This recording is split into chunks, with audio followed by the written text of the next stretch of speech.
성탄절은 초대교회 때는 성탄절 의미가 없었어요.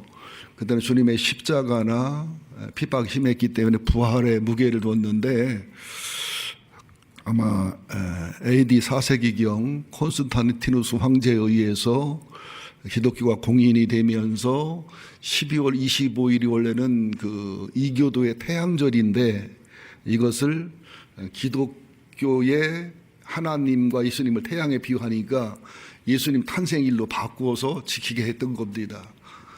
그래서 초대 기독교인들은 의미를 별로 안 뒀다가 중세가 지나면서부터 날짜가 중요한 게 아니고 하나님이 사람 대 성육 씌운 것이 중요하구나 해서 날짜보다는 그 하나님의 사람 되오심을 의미를 두는 그런 성탄절이 됐습니다. 원래는 그 성경대로 계산을 하고 성경의 그 문화나 유대인의 기온을 계산해 보면 9월 달이나 10월 달쯤 돼요. 원래는 성탄절 절기가. 근데 또 9월 달에 성탄절하면 또 그렇긴 하겠지요. 이게 날짜가 중요한 게 아니고 날짜를 맞추면 날짜 우상이 될 수도 있기 때문에 성육신돼서 오심을 초점을 맞춘 거다 이렇게 생각하셔서 뭐 산타크로스나 수린 하나의 문화로 형성된 것이고 성서적인 것은 아니지요. 오늘도 여기 이사야서 9장 1절부터 7절까지 보면 그리스도가 오셔서 흑암과 고통 속에 있던 사람들에게 빛과 즐거움을 주고 무거운 명예를 클러주고 또한 예수님의 그 아기로 예수님의 아들로 오셔서 그 예수님의 이름의 기묘함을 맛보고 누리게 하셔서 마지막 하나님의 열심, 뜨거운 사랑과 시기와 질투까지 해서를 버릴 수 없는 사랑으로 결국 이루시는 하나님의 사랑으로 마무리를 하도록 하겠습니다. 본문을 보기 전에 이사야서 7장, 8장을 간단하게 연구해 보면 굉장히 깊은 뜻이 있어요. 7장 1절부터 그 4절까지 보면 이사야에게 하나님이 큰아들 스알야습과 함께 그 당시 왕 아하스를 만나게 해요. 왜냐하면 아하스가 북왕국 이스라엘하고 아람 연합군이 쳐들어왔을 때 그 이사야와 큰아들을 통해서 하나님이 그 의로를 하는 거예요. 스알야습은 남은 자가 돌아오리라. 그러니까 아람과 북왕국이 너희를 쳐들어오지만 12년 후에는 오히려 아수르에게 아람과 이스라엘이 망하고 이스라엘 계속 남아 있을 거라는 거예요. 그리고 수십 년이 지나서 이스라엘이 희귀처럼 망하는 것을 보여주는 말씀이 있고요. 또 8장 1절부터 여기 또 4절까지 보면 이사야의 첫 번째 부인이 돌아가셔요.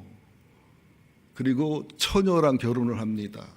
이사야는 평생 고생하고 힘들었는데 딱 하나 복받은 사람이 아내가 둘이었다는 거, 둘째가 처녀였다는 거. 어떤 목사님이 부흥회하면서 목사님들은 먼저 번 사모님 가시면 처녀랑 결혼하고 수준 높은 나가시면 결혼해서 인생 엎딘다고 그랬더니 뒤에 앉았던 목사님 그러더래요. 나한테 그런 복이 임하겠어.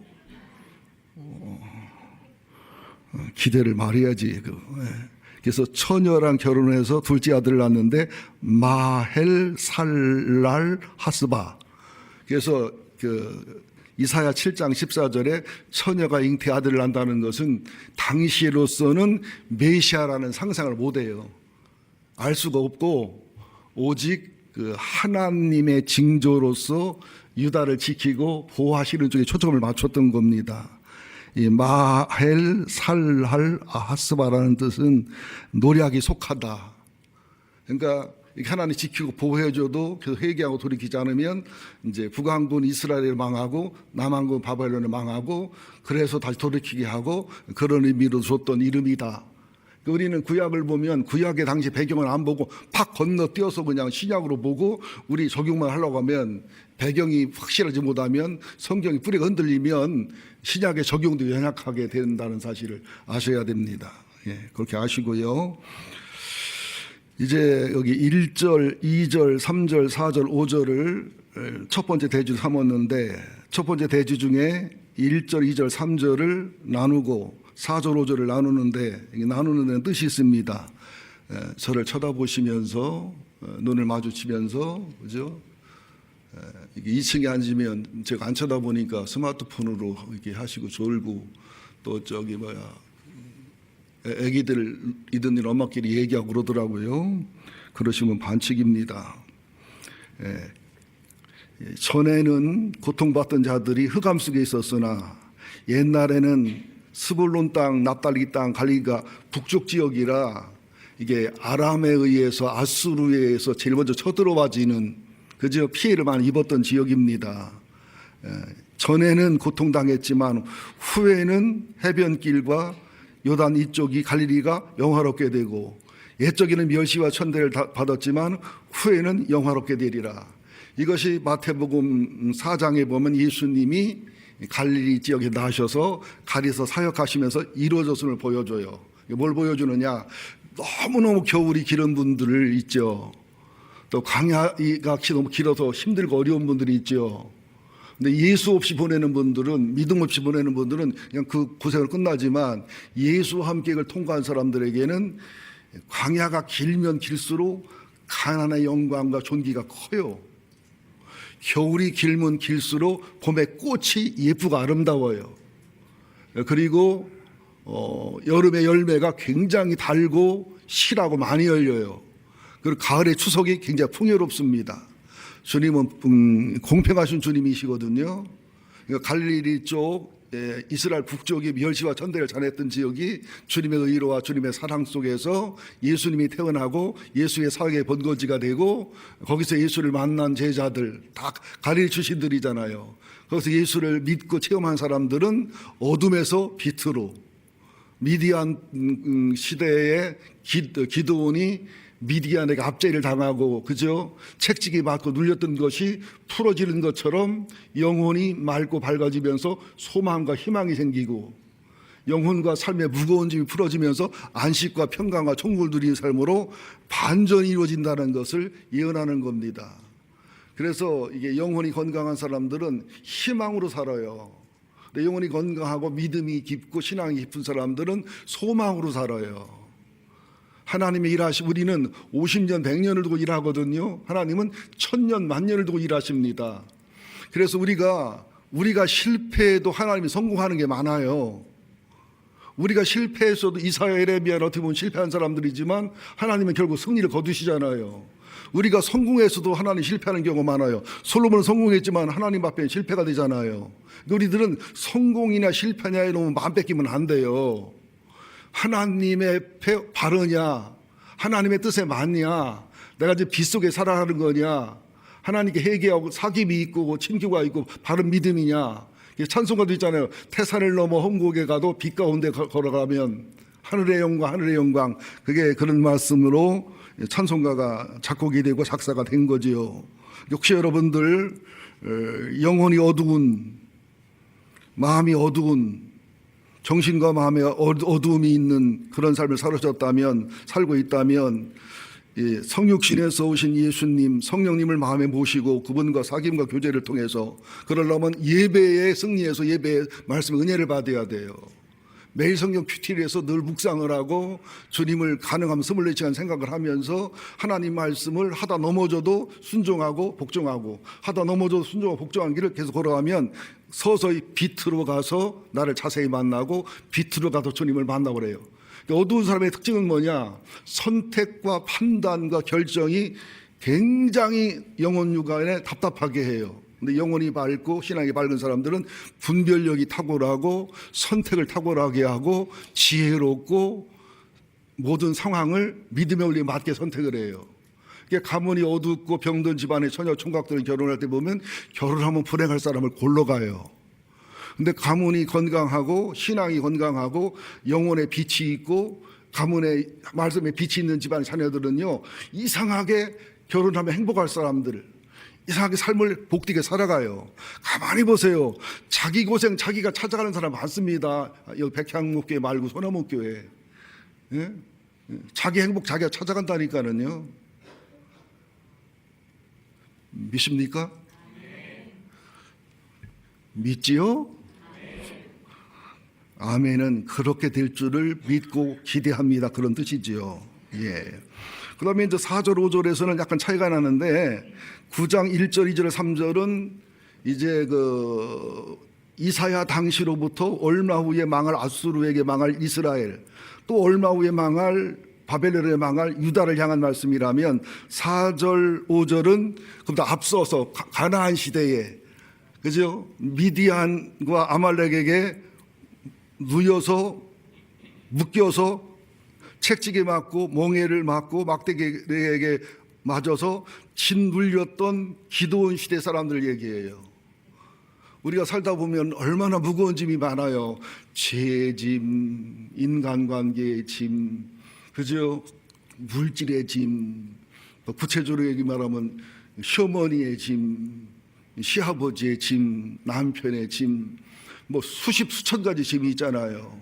근데 그 짐을 예수를 만나 예수랑 사귐을 갖고 예수 앞에 회개하고 예수님의 이름을 바르게 알고 깨달아 체험해서 바른 믿음의 길을 걸어가 예배에 승리하고 기도와 찬양에 승리하고 하나님 말씀을 묵상하고 말씀을 순종하고 복종하고 회개와 치유를 이루면 이기게 해주시고 해결해 주신다는 거예요. 기드온이 미디안과 아말렉이 무서워서 포도주 틀 안에 들어가서 추술했어요. 얼마나 초라하고 불쌍한 모습이에요. 남자가 돼가지고. 그때 하나님의 선사가 나타나 큰 용사야 그러니까 진짜 우습다고. 내가 어디 큰 용사냐고. 우리 지파가 지파 중에 제일 적은 므낫세 지파지. 우리 족속이 므낫세 족에서도 가장 적은 족속이지. 또 우리 집안이 가장 적은 족속 중에 또 작은 집안인데 그 중에서 난 막내고 가장 적은 자인데 날 보고 무슨 큰 용사라고 하느냐고. 어? 나는 보리떡 같은 인생인데 왜 나보고 큰 용사라고 하냐고 그러잖아요. 근데 하나님이 그 보리떡 기드온을 통해서 300명 군사를 통해서 13만 5천의 대군을 물리치고 승리해서 완전히 미디안과 아말렉으로부터 자유해서 행복과 평강을 누리게 되잖아요. 보리떡 같은 우리 예수님, 하나님은 사람 되었으니, 사람 돼서 갈릴리에서 태어났으니, 나라에 태어났으니, 외모도 초라하고 볼품도 없으니, 학력도 없으니, 이사올 사람들 연구해 보세요. 아무도 알아볼 자 없고 사랑할 자 없어요. 주님을 사랑하고 하나님을 사랑하고 하나님께 난 자들만 알아보지요. 종교적인 사람들, 이론적인 사람들은 예수를 절대 몰라봅니다. 그렇게 빛을 통해서 멸시를 영화롭게 어둠을 빛으로 바꾸신 예수님의 사역이 이제는 미디안 시대처럼 기드온 시대처럼 보리떡 같은 예수님이 싸우고 승리해서 영적 전투에 승리한 비밀을 일러줘서 5절에 보니 어지러이 싸우는 군인들의 신과 피 묻은 겉옷이 불의 솜같이 살라지리라. 미디안이 도망가면서 다 무기도 옷을 남겨두니까 쓸만한 건 다 전리품 가져가 다 태워버리잖아요. 그런 온전한 승리와 영광을 준다는 거예요. 그럼 우리는 성경을 좀 아는 분들은 반감이 올라올 거예요. 그러면 갈릴리 지역이 잘 살아있어야지. 갈릴리가 계속 어려웠잖아요. 그랬으면 유다가 로마에게 압제당할 때 로마에게 독립시켜줘서 자유를 주던지, 가난하고 병든 자들 다 치료해 주지 몇 명만 왜 치료해 주냐고요. 이런 말이 나올 거예요. 그래서 오해해요. 하나님은 나라와 민족의 역사를 주관하고 주도하셔서 하나님의 뜻을 이루어가지만 하나님은 보여지는 문제를 해결하러 온 게 아니라 안 보여지는 근본적인 문제를 해결해서 그 문제가 겉으로 해결되길 원하는 그런 하나님이십니다. 그러니까는 겉으로 나타난 문제를 통해서 영원한 속 문제, 그러니까 일시적인 문제를 통해서 영원한 문제를 해결하는 주님의 뜻이에요.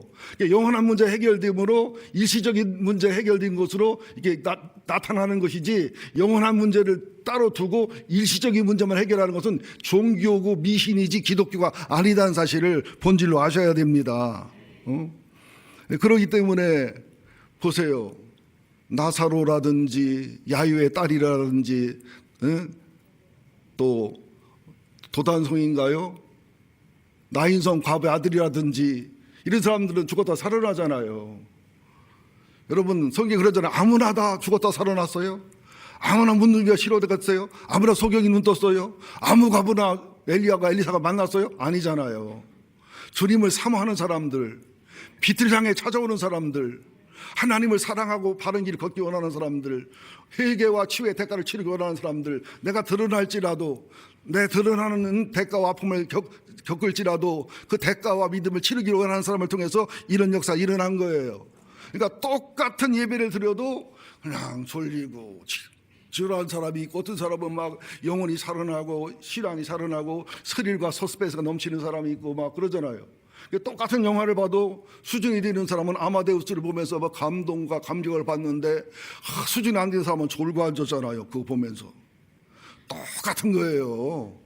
음악을 들어도 마찬가지예요. 음악의 의미와 음악의 깊이가 있는 사람들은 그 음악을 들을 때 황홀해하고 기뻐하는데, 그러지 못한 사람들은 지루하고 재미없어요. 저 어려서 제일 힘들고 어려웠던 게 KBS에서 저기 미녀 틀어주는 거. 술 취해가지고 술 주정하는 것만 하고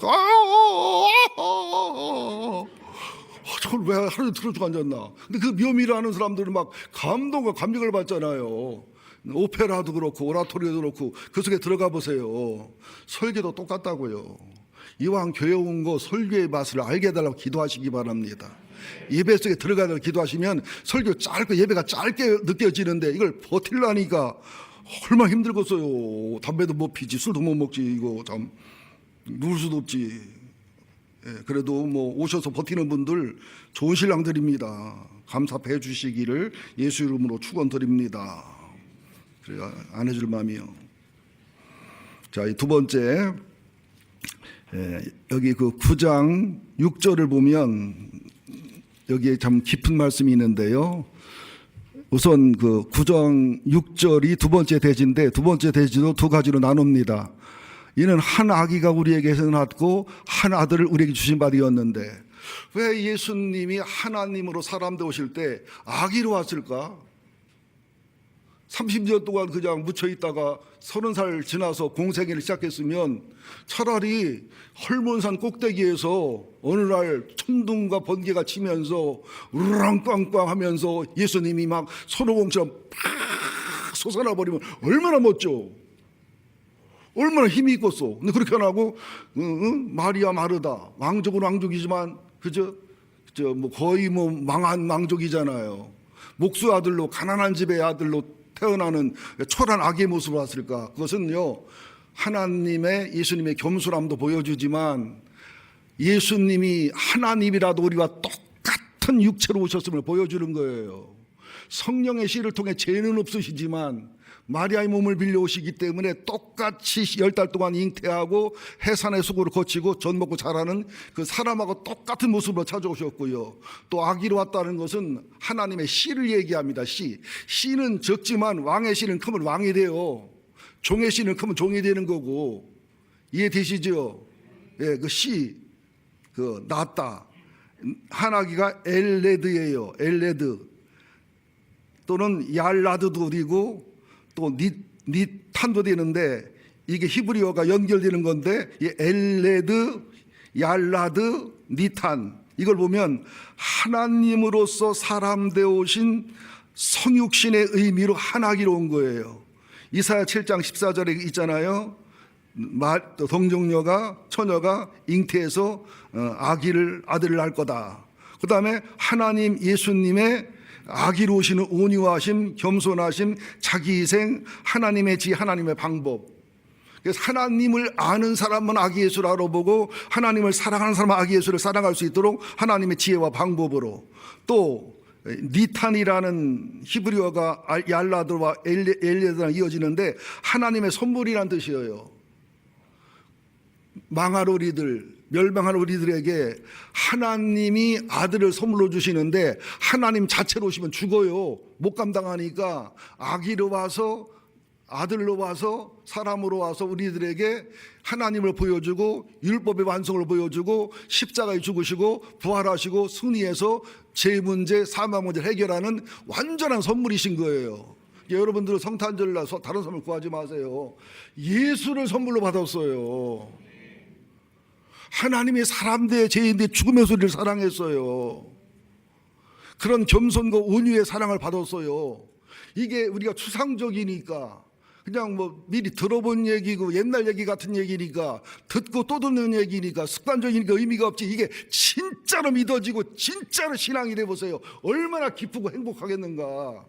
여러분 통장에 한 10조가 들어있다 그러면은 놀래요. 왜 줬디야? 그래요. 우리들은 자꾸 이 현실이 비현실인 걸 모르고 천국과 지옥과 하나님 말씀과 영적인 세계를 비현실로 하는 거 믿음이 없으니까. 그러니까 설교를 해도 말씀을 전해도 에이 내 문제도 아니고 내 사건도 아니고 성경 얘기인데 뭐 다른 무슨 상관이 있는 얘기요. 예수님 팔복이 현실적이요 비현실적이요. 예수님 산상수훈이 현실적이요 비현실적이요. 사도 바울의 사랑 얘기가 성령 열매가 현실이요 비현실이요. 다 비현실적인 얘기예요. 안 맞는 얘기예요. 왜 그러냐? 현실은 알고 보면 비현실이라고요.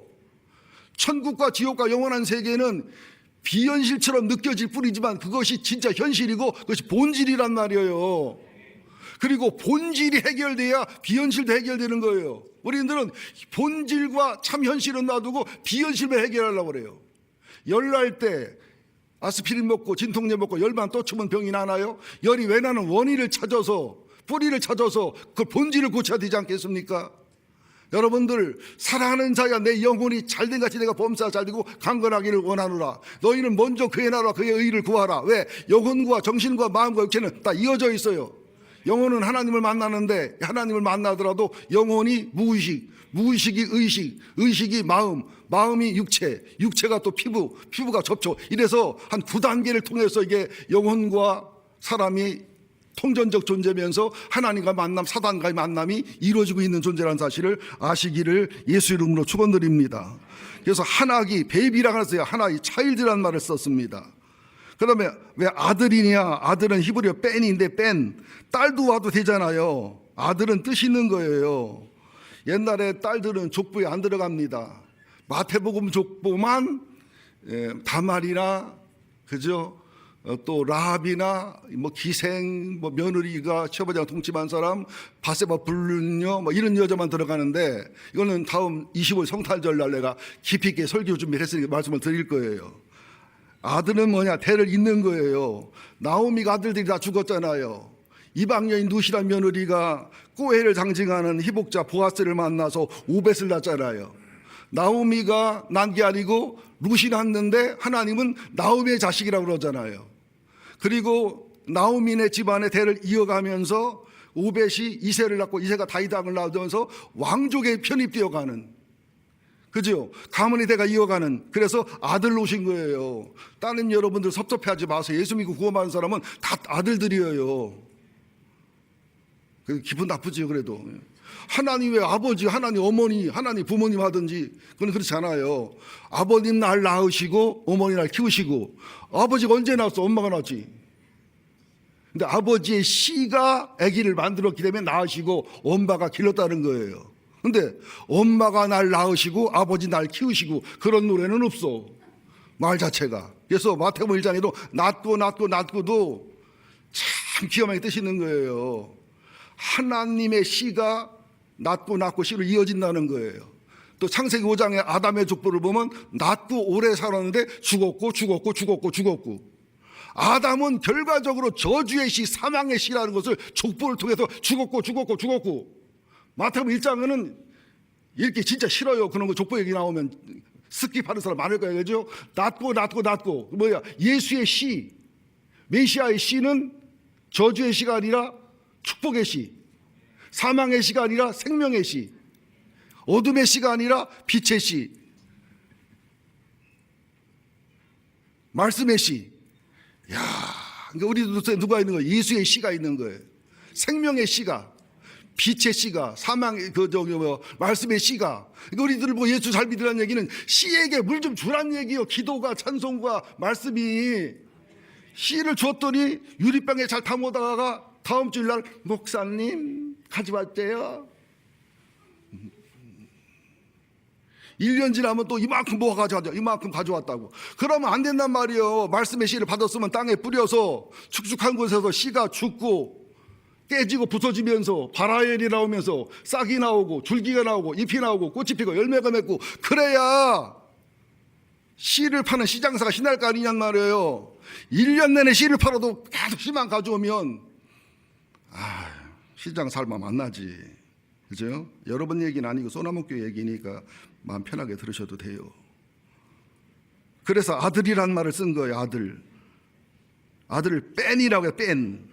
꼬헬이란 말도 그런 뜻이란 말이죠. 그러니까 예수님은 한 아기로서, 한 아들로서 하나님이 사람 돼서 인성과 신성을 갖고 오셨고, 한 아들로서 하늘의 대를 이어주고 하늘의 영광을 이어주고, 그리고 영원한 아기와 아들의 씨로서 종자 개량을 해서 아담의 저주와 아담의 심판과 사망을 예수 그리스도의 생명과 빛과 영원한 천국과 영원한 영광으로 종자를 바꿔줬다는 거예요. 예수 안 믿는 사람들은 다 아담의 씨로 저주받을 종자들, 우리는 예수의 씨로 축복받고 영광받을 종자들이 된 거예요. 여러분, 똑같은 개도 가격 달라요. 잡아먹을 수 있는 식용개는요 20만 원 30만 원이면 사요. 진짜 비싼 개는 1,000만 원 2,000만 원 1억 2억도 한다니까. 여러분, 달라요. 어떤 노인네가 시계방에 가서 큰 벽시계를 사더니 옆에 있는 시계를 조그만 시계 보고서 700만 원짜리인데 덤으로 달라고 하더래야. 큰 시계 샀으니 이게 조그만 시계 덤으로 달라고. 여러분, 오다가 우리 집 진돌이 진순이 없어진 거 봐서 가슴 아픈 분 여러분 있지요? 안 잡아먹었어요.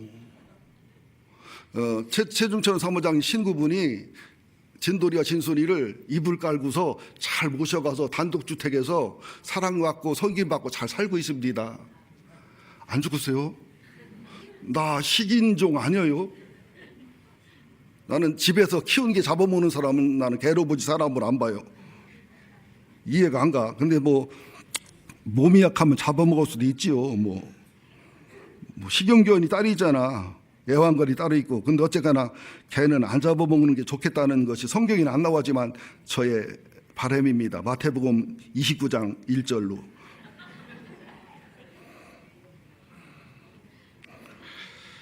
자, 그 다음에 이제 좀 스킵할 거 스킵하고, 그 예수님의 이름에 굉장한 비밀이 들어있는데요. 그의 어깨에 정사를 맸다는 것은 하나기 하나들의 정치에 관한 일이에요. 세상 권세, 명예 모든 걸 통틀어서 나중에 주님이 지금은 왕으로 왔지만 영적인 왕으로 왔어요. 주님이 대림하실 때는 영적인 왕으로 오지만 세상을 통치하고 세상을 지배해서 세상 황제와 군왕과 모든 사람이 무릎을 꿇어야 되는 진짜 심판주 왕으로 오시는 겁니다. 예. 그러면서 그의 이름이 뭐냐면 기묘자라 모사라. 한글 성경에는 기묘자와 모사가 따로 나와 있어요. 아주 기묘한 지혜와 지식이 있는 사람, 그 모사, 제갈공명이나 사마의 같은 모사. 그런데 히브리어 원어 성경을 보면 이게 서로 연계로 묶어져 있는데요. 기묘자가 펠레입니다. 축구자라는 펠레, 모세가 요에츠인데 이것이 연계형으로 연결되어 있어가지고 요에츠가 분사형인데 펠레 요에츠, 다시 말하면 기묘한 모사, 세상에서 나올 수 없는 지식과 지혜가 나오는 사람, 마귀도 감당 못하는 지혜와 지식을 갖춘 사람, 하나님과 사람인 예수 그리스도. 그러니까 예수님이 말에 져요 안 져요? 사탄한테 져요 안 져요? 한 번도 안 집니다. 예수님이 재판받을 때도 안 죽을 수 있어요. 죽기에서 받기 위해서 죽어가는 것이지 주님은 질 수가 없습니다. 그리고 주님의 지혜와 지식을 가지면요 판단력이 달라지게 돼 있어요. 저는 가끔 시골에 집회를 가면 젊은이가 50대 중반이에요. 젊은이가 보통 7, 80대 노인네들인데 내가 깜짝 놀라는 게 뭐냐면 이 권사님들이 얼마나 지혜로운지 몰라. 와, 세상에 밝기를 그렇게 잘 알아들어요. 설교를 그렇게 잘 듣고요. 아니 70, 80 먹은 노인네가 있는 데서 왜 가정사역과 치유 설교를 해달랴. 부부 얘기를 하면 그렇게 재밌게 웃는 거야. 그러더니 어느 이장이 하러 오더니 축 발전을 헌금을 하더니 하루 더 해달라고 하더라고요. 나 놀랐어요. 말씀은요 나이에 따라 듣는 게 아니고 학력에 따라 듣는 게 아니더라니까. 늙은 낙이 젊은 낙이 설교를 했는데 5살 먹은 꼬마가 막 와서 울며 회개하는 거예요. 내가 늙은 낙이라고. 하나님 말씀을 안 들었다는 거야. 자기가 엄마 말도 안 듣고 늙은 낙이라고. 어떤 9살 먹은 애는 이렇게 저주받은 인간도 회개할 길이 있나 이렇게 물어보더라니까. 내가 놀래가지고 야 뭐 들려고 그러나. 9살짜리가 그런다니 5살짜리가 그런다니까. 70, 80번 노인네가 그렇게 말을 알아듣고 내받는다니까. 근데 40, 50대가 내가 설교를 못 알아듣는 것은 못 들으려고 아주 결심한 거지. 주님한테 관심이 없는 거죠. 그래도 오셔서 고마워요. 알았어, 다음 주부터 안 올게. 그러지만 안 그래도 오셔요. 그래도 밥 잡수고 가시고. 그래서 기묘자라 모사라, 이것을 영어로 하면 그 영어 성경 여러 가지인데 NASB나 NIV는 원더풀 카운셀러, 놀라운 상담가 그랬어요. 근데 제가 볼 때는 원어에 가장 가까운 성경이 KJV입니다. 킹 제임스 성경인데 거기에 보면 펠레유레칠에서 모사의 기묘자, 원더 오브 카운셀러, 이게 더 원어에 맞습니다. 예. 그리고 또 이제 요한복음 14장 16절에 보면 주님이 또 다른 보혜사를 보낸다고 그러는데, 또 다른 보혜사가 오리지널 카운셀러, 하나님, 예수님, 성령님이 진짜 오리지널 카운셀러예요. 제가 상담과 치유를 하면서 성령님을 굉장히 많이 체험했습니다. 예수님의 마음을 굉장히 많이 배웠습니다. 성령님의 마음, 아버지의 마음을 굉장히 많이 배웠습니다. 또는 어나덜 카운셀러, 이런 뜻이에요. 우리 예수님은 누구라고요? 기묘한 모사, 대단한 기묘자, 엄청난 지혜자, 어마어마한 상담가, 정답을 100% 주실 수 있는 분, 무슨 문제고 안 풀어지는 것이 없는 분, 이런 뜻이에요. 그러니까 어떤 인간관계로 예수만 집어넣으면 풀어져요. 어떤 문제로 예수만 집어넣으면 해결이 돼요. 어떤 사망과 죽음까지도 예수만 집어넣으면 의로가 되고 희망이 되고 문제가 풀어져요. 이걸 체험해 본 사람은 알아요. 마스터키. 예수가 마스터키예요. 예수가 마스터키예요. 저러도 이쁘다. 지금 눈 맞춰주는 분 이름을 안 부르잖아. 참아. 박정훈 의원사님하고 최현숙 집사님 사이에 앉았잖아 지금. 얼마나 이뻐. 저러도 이쁘고 눈을 떠도 이쁘고. 아니 시험 안 들었지? 이렇게 해서 믿고 산 거야 나. 응, 그거 나요. 너 얘기요. 누구요? 누구? 너.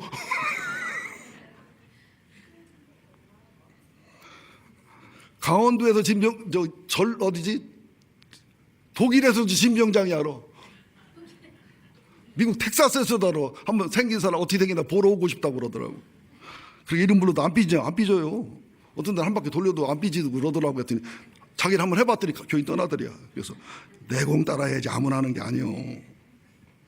전능하신 하나님, 더 마이티 가드인데 엘 김보로, 이런 뜻이에요. 엘 김보로. 이사야 10장 21절 전능하신 하나님. 그러니까 예수님은 하나님 근본 그분 자체예요. 하나님, 예수님하면 예수님에서 급이 떨어져 보이잖아요. 그래서 우리 생각이란 말이죠. 하나님, 예수님은 같은 하나님이에요. 그래서 예수님은 하나님의 본질이시고 하나님은 사람 돼서 인성과 신성을 가져서 십자가와 부활을 완성해서 사단과 죄악과 죽음을 완전히 이겨 정복하신 분이라는 뜻입니다.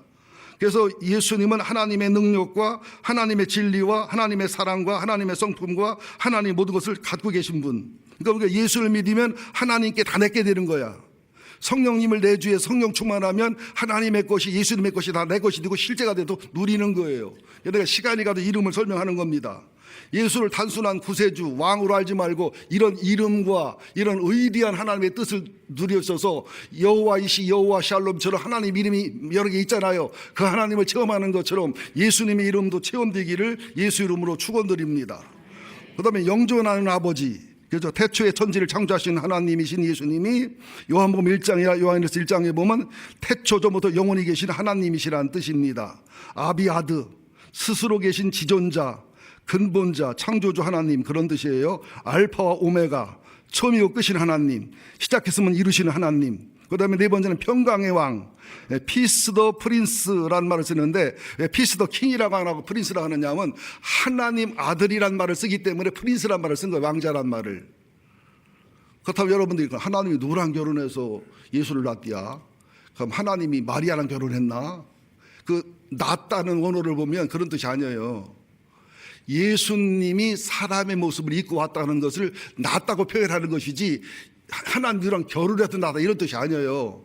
실제로 마태복음 1장 1절 족보에 낳았다 하고 아담에 낳았다가 원어가 달라요. 원어의 뜻이 달라요. 그리고 재미 하나도 없어요. 굉장히 깊은 뜻인데 창세기 5장에 낳고 죽고 해서는요, 낳았다가 세대들 generations, 발음이 정확하지 못해 용서하세요. 여러분 50대면 60대 그래 안 할래 발음 세대들 이렇게 떠요. 그런데 예수님의 족보에는 세대 달라요. 이야, 그죠? 900살, 1000살 살았어도 각자 죄악과 사망으로 세대들인데 예수 안에서는 아담의 씨가 아니라 예수의 씨로서 영원한 천국 백성, 영원한 생명, 영원한 빛, 영원한 왕, 영원한 존귀자 한 세대라는 거예요. 우리는 하나님과 예수님과 성령님과. 이게 얼마나 기쁜 뜻이 있나 몰라요. 그래서 히브리어, 라틴어, 헬라어, 영어를 알아야 된다니까요. 내가 발음이 현찬하지 않은 건 많이 안다니까. 피스 더 프린스 이런 뜻이에요. 그다음에 마이티 더가 전능하신 하나님. 그러면서 평강의 왕 샤드 살롬 히브리어요. 샤드 왕 총독 방백 통치자 샬롬 참된 평화. 우리 예수님은 평강의 왕이라는 뜻이 뭐냐면은 지금도 우리 영혼에 들어오셔서 회개와 치유를 이뤄서 빛 속에 만나 생명 속에 만나 말씀 속에 만나 우리 영혼의 회개와 치유를 이루고 평강을 이루고 하나님과의 관계나 인간과 관계 질서와 조화를 찾게도 하시지만 마지막 날 심판주로 왕으로 오셔서 세상을 통치하고 세상을 지배하고 세상을 주장하시고 완전 세상을 관리하실 왕이란 뜻이고요. 지금도 우주 만물의 근본이 되시고 학문과 진리의 근본이 되시고 만물 전체의 근본과 뿌리가 되시고 천한 만물을 유지하고 보증해가는 중심을 잡는 왕이란 뜻이에요. 세상 왕들은 권세를 부리고 타락을 하고 교만하지만 예수님은 겸손하고 온유한 그런 왕으로서 세상의 질서와 조화를 잡아주는 하나님이다, 이런 뜻입니다. 더 하면 욕할 사람 있을 것 같아가지고 이제 절제하고 세 번째 마지막 9장 7절만 보고 마무리하겠습니다. 시작.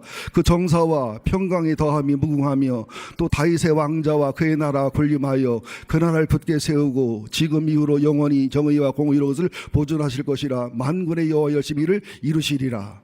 만군의 여호와 열심히 이루시리라. 만군의 여호와는 이게 그 뜻이 있는데요, 그 만명의 군이라는 뜻이 아니라 하나님이 맘먹으면 못할 것이 없는, 하나님의 주권을 아무것도 방해할 수 없는, 하나님의 섭리와 계획은 이루어질 수밖에 없는 그런 만군의 하나님이라는 뜻이고요.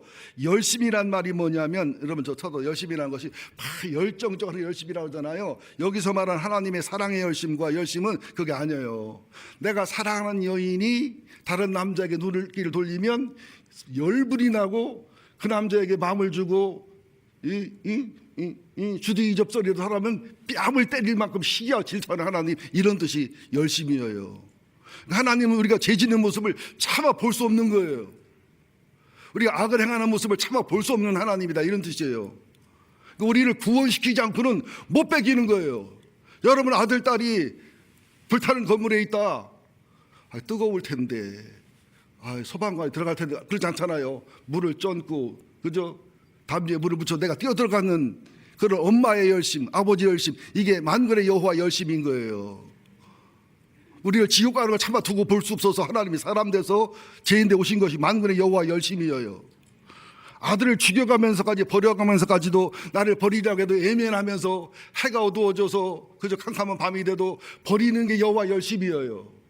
우리 수천 번 수백만 번 버리게 하잖아요. 그래도 못 버리고 안 버리고 또 사랑하고 또 사랑하고 또 사랑하고 또 사랑하고 또 사랑하고 또 사랑하고 또 사랑하고 또 사랑하고 또 사랑하고 또 사랑하고 또 사랑하고 또 사랑하고 또 사랑하는 게 만군의 여호와 열심이에요.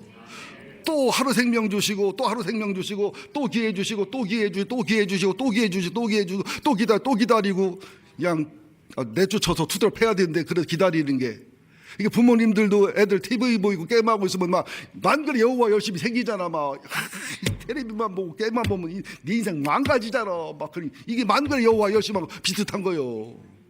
남편이 노름하고 술 먹고 막 헛된 사람은 당신이 나빠라서 권위가 없어지고 가장이 바르게 못 쓰냐 막 싸우고 막 그냥 싸우고 막 그냥 가서 막 그냥 술 먹는 목사가 끌어내고 막 그냥 화톱집 엎어버리고 하는 것도 만군의 여호와 열심의 일부분인 거예요. 그러니까 이사야 에레미야 막 욕을 하고 막 이랬다 저랬다 그러고 엎었다 잽었다 하는 것도 만군의 여호와 열심이요. 제가 가끔 미랑 박씨 강숙자손 종손의 입에서 막 쌍욕이 나오고 그냥 2년 전에 하는 것도 만군의 여호와 열심을 하고 믿어주면 은혜가 돼요. 설교를 길게 하는 것도 짧게로 몸부림쳐 길게 하는 것도 저도 또 만군의 여호와 열심이 또 나오는구나, 이것도 만군의 여호와 열심의 일종이요. 우리는 만군의 여호와 열심은 아니지만 그런 마음이 있단 말이에요. 우리 자식 포기 안 하잖아요. 자식 또 사랑하잖아요. 또 사랑하잖아요. 나는 못 먹고 못 이기면서 대학 보내고 대학원 보내고 유학 보내고 이게 만군의 여호와 열심입니다. 아내를 사랑하고 남편을 사랑하면 이 열심이 나오게 되어 있단 말이에요. 우리가 이 사랑을 받고 있다고요. 근데 뭘 외로워했구나. 이런 사랑을 받고 이런 선물을 누리면서. 그래서 교회가 가장 많이 나오는 소리가 뭐냐면 이놈의 교회는 사랑이 없어. 이게 백향목교회만 소나무, 참나무, 들나무 다 이런 소리 나와. 없는 교회가 아무 훌륭한 교회가 와도 사랑 없다고 소리 다 나와. 그래서는 교회가 건강하고 변화가 안 됩니다. 사랑 없다고 탓하지 말고 내가 사랑 주는 사람으로 나만 바뀌면 교회는 새로워집니다. 사랑은 예수님한테 받으세요. 선물도 예수님한테 받으세요. 행복과 기쁨도 예수님과 빛 속에 사귀어서 회개와 치료서 누리시면 사랑 요구 안 합니다. 왜? 예수님의 사랑이 태양인데 남편 사랑 저봐도 촛불 사랑이요. 그죠? 예수님 사랑이 태양의 뜨거움인데 목사님 아무리 사랑해봤자 촛불이고 등불이요. 아주 조족지혈이로. 문자 썼다고 조족지혈이 뭐냐고. 세 발의 피란 말이요.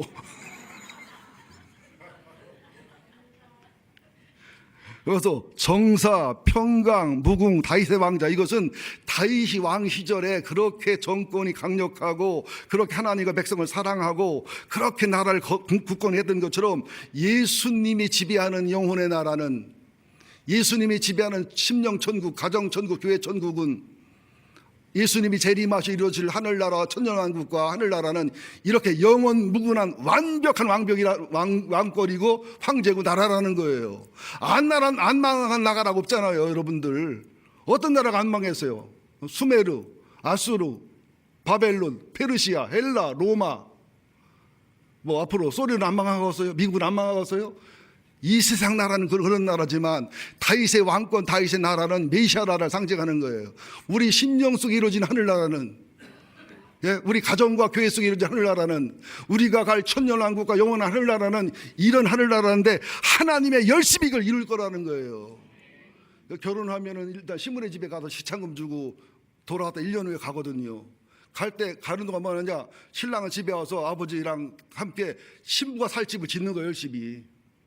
신부는 그동안 얼굴도 이제 뽀뽀샤샤하게 하고 우유도 목욕도 하면서 또 신랑 가문의 음식법을 배우면서 때가 되면 이제 1년이야 2년 후에 통보 없이 갑자기 가서 이제 신부를 데려다가 신랑네 집에서 혼인을 하고 7일 동안 잔치를 하고, 이게 참 영적인 의미가 있는 거예요.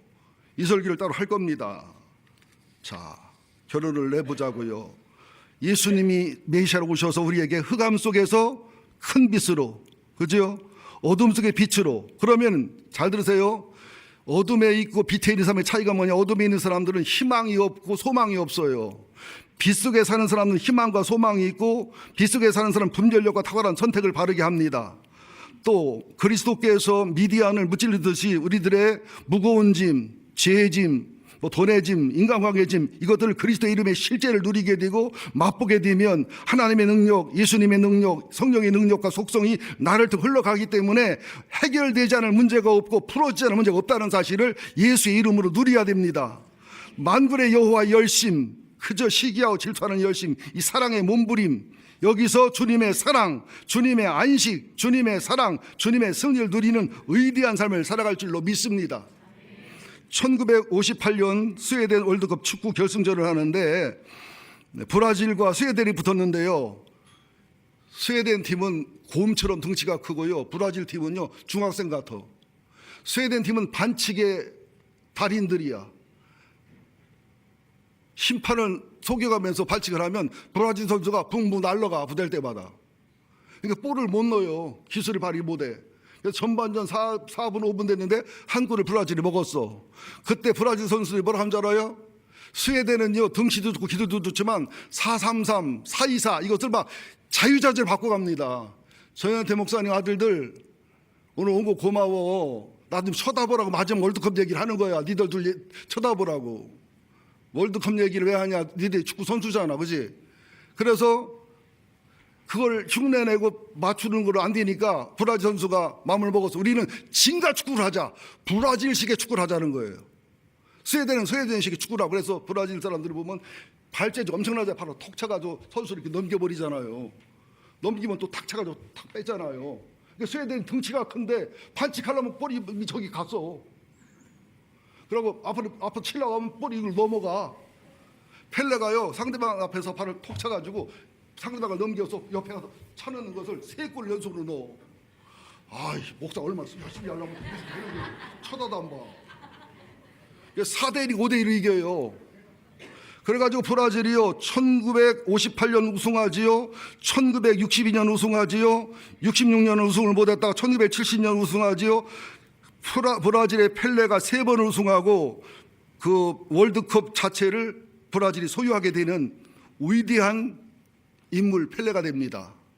여러분들, 빛 대신 예수를 만나셔서, 멍해지를 풀어주는 예수를 만나서, 열심의 사랑을 만나서 죄나 상처나 잘못된 걸 고쳐야 되지만 그렇지 않은 내 모습은 그대로 살아가시면 돼요. 축구를 잘하면 축구에 대한 인생 거세요.